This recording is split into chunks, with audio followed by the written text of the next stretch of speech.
What's up, everybody? Brian here, and today I'm getting a little later start because I'm going to a literacy initiative training, so I want to take you guys along and see if we can pick up any tidbits about literacy specifically for secondary teachers.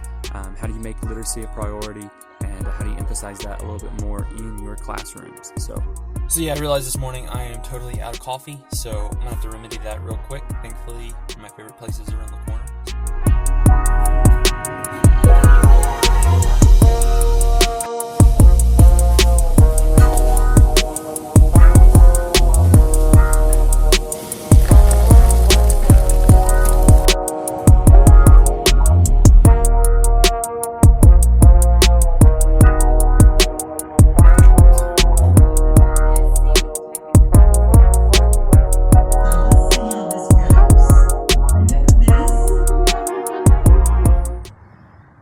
So it's like 11 o'clock and I got to get out of here because I didn't get a sub for the whole day and only for the half day, and I got to get back and teach classes this afternoon. So it's kind of a bummer. You'd wish if you're getting a day for professional learning where you get a lot of resources and ideas and information and strategies that you would actually have time maybe in the afternoon to just plan, to work, to implement.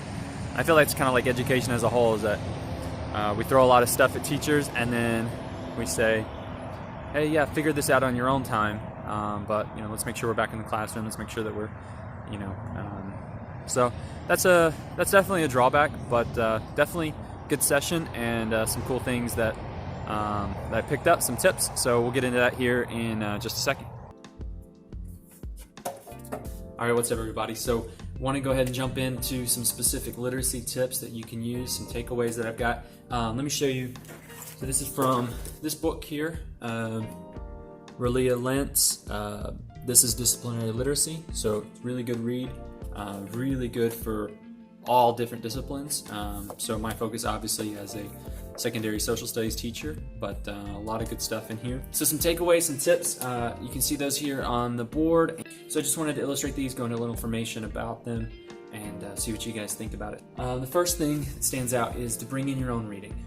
Most professionals do a lot of reading outside of the classroom. Bring that in, and you can bring in read-alouds, you can bring in just interesting tidbits, you can bring in news articles that you've read, you can bring in all these different types of sources and media, whether it's a cartoon that caught your interest, a meme that you thought was funny that's related to your discipline or to something that you're trying to access knowledge in your students. And so these readings that you bring in can really encourage students to think about literacy in a different way and to realize that it's all encompassing. It's not just something that's school specific. So the second thing is to try to be discipline specific. So especially if you're at the secondary level, how are you incorporating your discipline into these readings? How are you bringing different types of text that are sort of ingrained within the discourse of what you're doing into the type of language that you're trying to access and influence students to be able to understand that's discipline specific?